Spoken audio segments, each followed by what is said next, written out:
Hello everybody, Lonnie Cox here, back with the Miami Foundation. We are still celebrating Women's History Month, and I am joined by Grace Torres. Grace, introduce yourself, please. Hello everybody, my name is Grace Torres. I am the Senior Programs Associate here at the Foundation. So, Grace, we are here interviewing you for Women's History Month. We sent you some questions ahead of time, so I know that this is a very passionate subject for you. You're a very passionate person, as evidenced by your amazing outfit. So I would like to ask you first, what are some of your favorite ways that you support other women?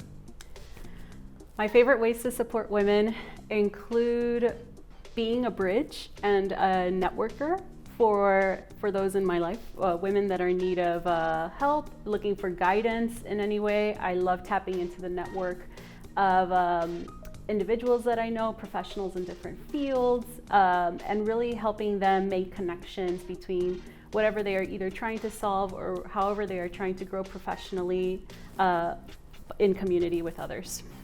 I love that. So our follow-up question, and this is kind of, I'm glad you picked this question as well, because it leads into this as well, is what advice would you give for any women in your field or in your personal life? I think a lot of women tend to experience pressure and feel a little bit of shame or uncomfortableness about who they are or what they bring to the table. And I would really like to encourage women to embrace who they are, embrace their weirdness. It's really about being you and being authentic to you, because the best way for you to grow in your career or even in your personal life is to really embrace who you are, know who you are, and let others see that. Hi everybody, my name is Olivia Brown and I am the Labor Miami Fellow here at the Miami Foundation. What advice would you have for any women in your life or any women in your field?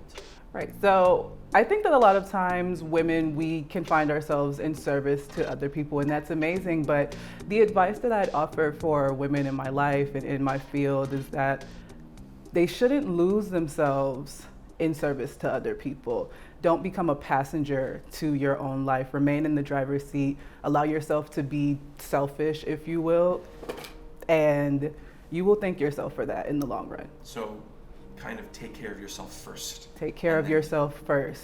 You cannot pour from an empty cup.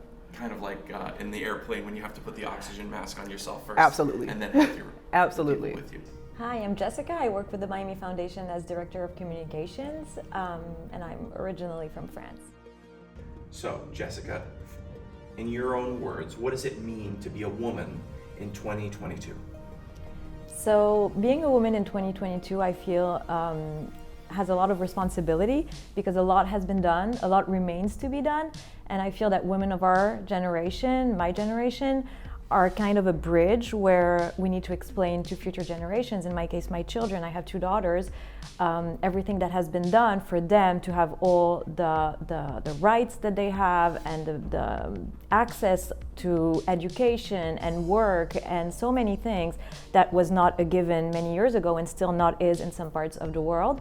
And I feel I have a responsibility to them to teach them, but also a responsibility to my mother, my grandmother, and their generation to teach them about that. Is there a moment or an experience that you can pull from, that you can think of, that best demonstrates an opportunity that you had to share that with your children or reconnect with your, relatives or something like that?